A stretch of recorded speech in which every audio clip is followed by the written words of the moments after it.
Why is it so common to see a decline in vitality in people over 80, even if they seemed full of energy and sharp-minded just recently? What is behind this sudden deterioration? Many believe it's all about genetic predisposition or sheer luck, but the truth is much more complex and multifaceted. The following narrative will explore 5 non-obvious but crucial factors that are rarely discussed but have a significant impact on health and longevity in old age. These are not just tips about proper nutrition, avoiding bad habits, or the need for physical exercise. We're talking about deeper and more subtle aspects that can affect even those who have adhered to a healthy lifestyle throughout their lives. But there is also encouraging news. Awareness of these reasons makes it possible to take action and minimize their impact. If you've ever wondered what exactly prevents you from maintaining an active and fulfilling life after 80 and how you can protect yourself from it, don't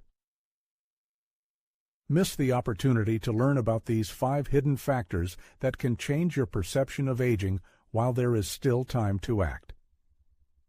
The primary reason, the fading of microsocial connections. One of the most insidious and often underestimated reasons for shortening life after the age of 80 is the gradual disappearance of so-called microsocial interactions. This is not about close friendships or large family celebrations, although their importance is undeniable. In this case, the focus is on small, seemingly trivial contacts that previously saturated a person's daily life, even if they were unaware of it. Remember how often in the past you managed to exchange greetings with the postman, joke with the cashier in the nearest supermarket, or simply nod to a neighbor walking their pet. These fleeting moments were not just enjoyable, they had a beneficial effect on the nervous system, strengthened the sense of belonging to society, and supported the activity of social areas of the brain. However, after reaching the age of 80, much changes. People are less and less likely to visit stores in person, preferring online orders or help from relatives. They avoid contact with strangers due to hearing loss, or simply stop leaving the house due to weather conditions or joint problems. And when these small islands of social interaction disappear from an elderly person's life, their life energy also vanishes. Surprisingly, many people don't realize how they are gradually depriving themselves of vital social interactions. In an effort to simplify their lives, they subtly eliminate those minor, seemingly insignificant stimuli that activate the brain, improve emotional state, and serve as a kind of signal to the body. You're still in the game. You're part of society. And it's not about something complicated and burdensome. There are examples of elderly people who maintain their mental acuity thanks to daily visits to their usual coffee shop, exchanging greetings with the staff, and nodding to familiar passers-by. These short episodes of human interaction are not just a routine action, but a way to maintain contact with the outside world, fill the day with meaning, and feel their own importance. When these simple joys disappear from life, the body inevitably pays the biological price. The brain perceives loneliness, both in overt and hidden forms, as a powerful stress factor. This leads to hormonal imbalances, increased inflammation, and a weakening of the immune system. But most importantly, there is a reduction in the neural networks responsible for cognitive functions, such as memory and attention, as well as emotional stability. In other words, a person begins to age at an accelerated rate. In this regard, if someone notices a tendency to reduce social contacts, refuse minor tasks that require leaving the house, avoid random conversations, or feel invisible in the surrounding space, it is necessary to take urgent action. After all, even the shortest and, at first glance, insignificant interactions with other people send a powerful signal to the brain and body. You are important, you are needed, you are part of this world. And this is one of the most effective ways not only to prolong life, but also to preserve vitality. The second, imperceptible but insidious factor that shortens life after 80 is hypertrophied caution, masquerading as wisdom. A fine line separates reasonable prudence from paralyzing inaction, and crossing this line, although not immediately, but inexorably, affects health. Often, it all starts with good intentions. A minor incident, such as a misstep on the stairs or a loss of balance on the street, can be the starting point. A person decides to limit their outings, avoids bending over for things, refuses to ride in the back seat of a car, and prefers to spend time sitting. Those around them support this tactic, warning against overexertion and urging them to take care of themselves. Imperceptibly, the person finds themselves trapped in a safe but sedentary life. However, few realize that ceasing movement leads to a loss of strength. And it's not just about the muscles in the limbs, but also about coordination, balance, and inner stability. The human body is not a mechanism that recovers at rest. Rather, it's a garden that requires constant care. Reduced physical activity leads to a gradual weakening of all the body's systems. One of the first signs of an impending problem is the weakening of the core muscles, which negatively affects overall health. The vast majority of people underestimate the critical importance of the deep core muscles, which are the foundation for performing a wide variety of activities, from maintaining an upright posture and walking to lifting heavy objects and simply getting up from a chair. Neglecting these muscles, even for a few weeks, leads to a noticeable decrease in their volume, and, as a result, to weakening, which in turn negatively affects balance, causing instability and creating a vicious cycle. The author cites a real-life example. An 82-year-old named Walter gave up his usual evening strolls after an unfortunate incident, slipping one day in the rain.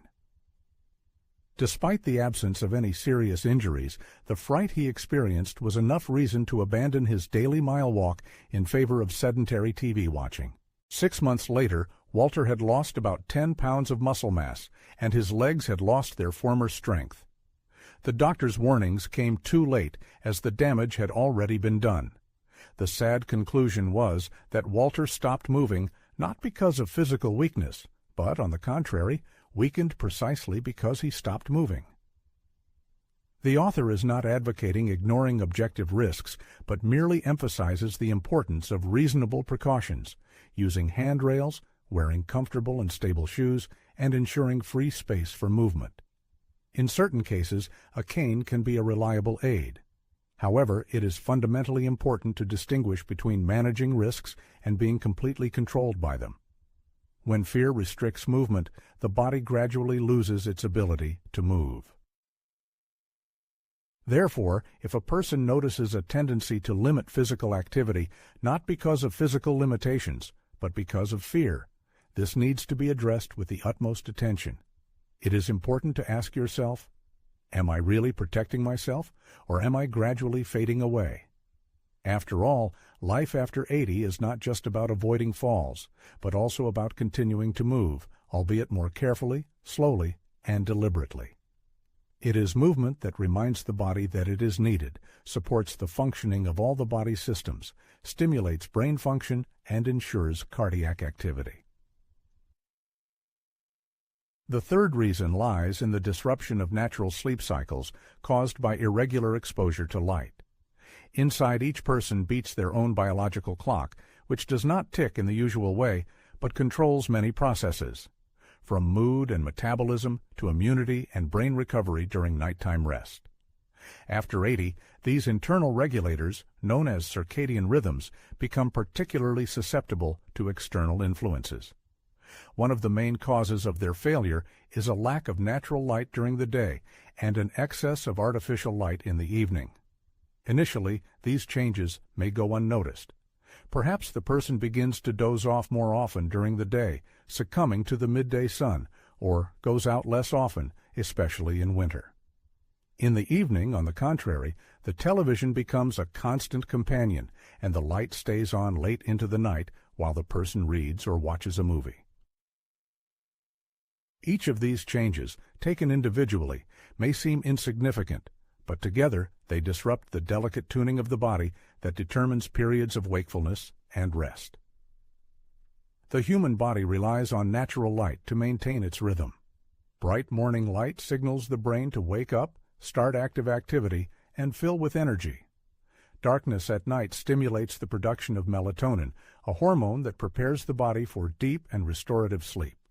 However, when the eyes do not receive enough natural daylight and the evening is spent surrounded by screens and artificial lighting, internal signals are disrupted. As a result, there are difficulties falling asleep and staying asleep, and the person may wake up tired even after 8 hours of sleep. Energy levels decrease during the day and memory becomes less clear. Over time, this sleep disturbance affects not only overall well-being, but also weakens the immune system, makes mood less stable, and even increases the risk of cognitive impairment. It's also important to remember vitamin D, which the body produces when exposed to sunlight. With age, especially after 80, the skin's ability to synthesize this vitamin decreases significantly, making regular sun exposure extremely important. Vitamin D deficiency can negatively affect the condition of bones, muscles, and the immune system. As an example, consider the story of 84-year-old Elin, who complained of constant fatigue and a sense of confusion.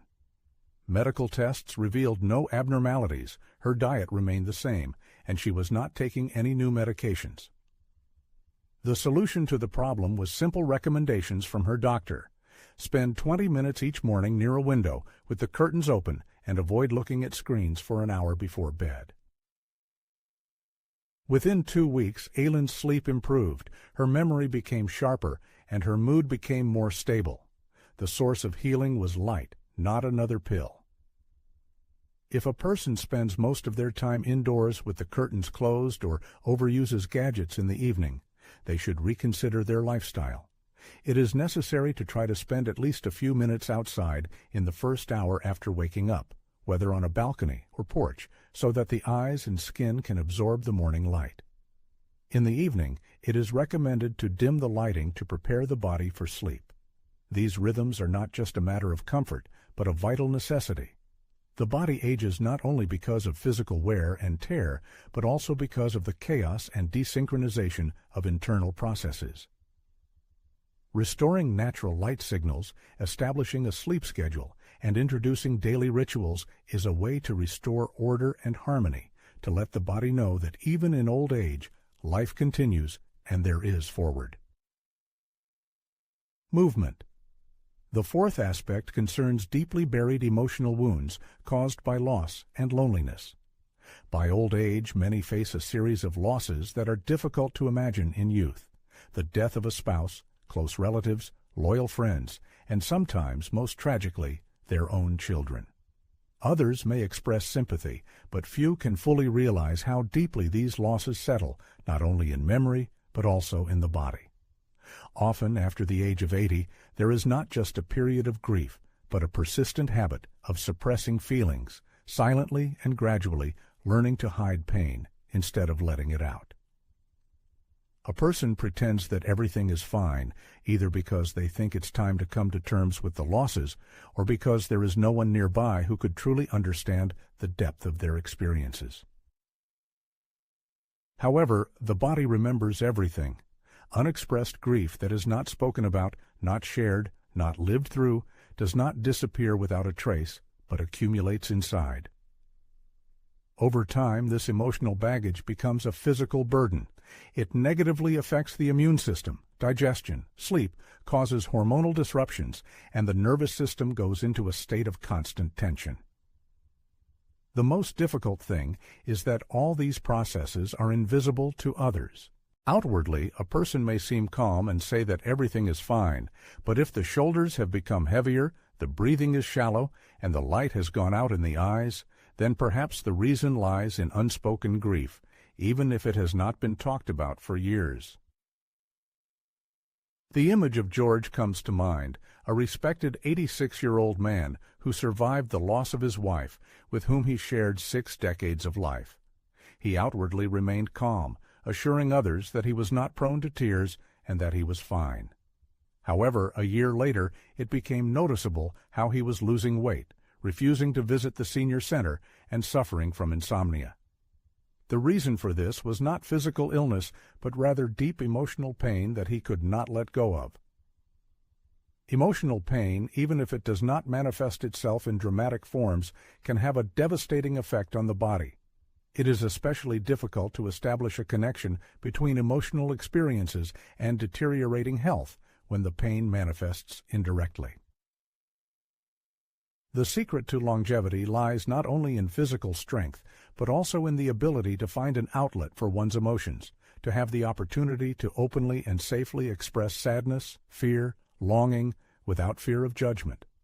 It is important to be able to say, "I still miss you, I'm angry, I'm lonely." Such liberation from negative emotions allows the heart to breathe fully, and when the heart is healthy, the body is able to heal. People who have crossed the threshold of 80 years, as a rule, find ways to express their feelings. This could be a trusted friend, a personal diary, faith, a support group, or a psychotherapist who helps to understand the experiences that have accumulated over decades. The form of expression may vary, but the essence remains the same. What is expressed can be transformed, and what is suppressed rots from within. Therefore, if a person holds something inside, not by choice, but simply doesn't know how to express it, it's time to release this burden, not only for emotional well-being, but also for the sake of living. The heart can only endure so much pain before it begins to gradually close off. And if the goal is not just to reach old age, but to live a full life, it's necessary to allow oneself to feel. The fifth reason why older people often lose interest in life after 80 lies in the gradual disappearance of ordinary meaning. This is a subtle but crucial problem because we often don't realize the value of simple things until we lose them. It's not about lofty goals or philosophical pursuits, but about concrete, everyday tasks that prompt us to get up in the morning, watering the flowers before the sun gets too hot, feeding the cat waiting at the door, writing a note to a granddaughter, or repairing a squeaky gate. These small deeds, seemingly insignificant, actually give our days structure, rhythm, and a sense of self-worth. When these simple tasks disappear, when the morning doesn't bring an incentive to act, and the evening doesn't provide a reason to look back with a sense of accomplishment, something inside us begins to fade. The body obeys the mind, and if the mind no longer sees reasons to move forward, the body stops trying. Appetite decreases, movements become slow, and the body's systems, which previously maintained health, seem to freeze, waiting for a signal. Why wake up? This state comes on imperceptibly. Perhaps the weekly card games were canceled, the church community stopped its gatherings, relatives started visiting less often, or you gave up volunteering due to knee pain. Such changes, accumulating, gradually deprive life of its usual rhythm and sense of purpose. Many people tend to attribute the loss of life energy to age, but internally they feel time losing its contours, turning into a monotonous series of days. I'm reminded of the story of Ruth, a 78-year-old woman who, despite her age, radiated more life than many young people. Ruth didn't possess great wealth, excellent health, or a large family, but her life was filled with meaning thanks to a daily purpose. Every Monday she sent postcards to elderly parishioners who couldn't leave their homes. Every Thursday she cooked soup and froze it for those in need. And every day, at exactly 4 o'clock in the afternoon, she sat by the window to greet the children returning from school. She knew their names, waved to them, and they waved back. These simple actions filled her life with meaning, set the rhythm of her heart, and gave her a sense of the continuity of life. This is the hidden truth that is rarely spoken aloud. The body remains alive as long as it feels needed. Even the most modest goal acts as fuel, sending a signal to cells to regenerate, to organs to continue working, and to the brain to learn. However, when a person loses the feeling of their own significance, when their presence ceases to matter, the inner fire begins to fade. That's why people who maintain vigor and strength of spirit after 80 almost always have an activity that gives meaning to their days. This could be gardening, caring for an animal, keeping a personal journal, a morning ritual, a phone call to a friend, or a simple prayer. It's not the scale of the activity that matters, but its consistency, the feeling that, upon opening their eyes in the morning, a person knows what they are waking up for. When gray weekdays erase the colors of life, when the sense of form and significance of what is happening is lost, this cannot be ignored. It's not just fleeting sadness, but a persistent signal from the body, demanding order, structure, human warmth, and a clear goal. After all, true longevity lies not only in the uninterrupted functioning of the heart, but also in the unquenchable desire to live, in the quiet but confident thirst to remain part of this world, to feel needed. It is this that allows people not just to mechanically live to old age, but to live each day with fulfillment and awareness of meaning. In conclusion of these reflections, I want to share a simple but profound truth. Fading after 80 is usually not the result of a single tragic event. It's not a sudden diagnosis, an accidental fall, or an anniversary date that turns life upside down in one fell swoop. It's a slow, almost imperceptible disappearance of the familiar way of life, rhythm, and incentives for active participation in life. Often, these changes are so insignificant that a person doesn't realize what's happening until the inner world plunges into darkness. However, there is also good news. Just as gradually as despondency creeps in, you can regain your zest for life. One step towards the world, a casual conversation with a stranger, a light morning warm-up, a small task completed not out of a sense of duty, but to restore structure, connection with the world, or a sense of purpose. This is where transformation begins. It is worth reflecting on the 5 key aspects discussed today. Which one was the most surprising, which seemed frighteningly familiar, and most importantly, which one is a person ready to respond to today, even in the most insignificant way? The truth is that within each of us lies immense power, not to stop the relentless march of time, but to change the direction of our life's journey. When a person is sensitive to the subtle transformations taking place within themselves and around them, when they take care to maintain their own rhythm of life, steadily pursue their goals, and do not suppress natural emotional expressions, they have every reason to believe that their life's journey will not be limited to the age of 80. Moreover, they will be able to live the years that follow, filled with meaning, depth, and in accordance with their own principles and beliefs.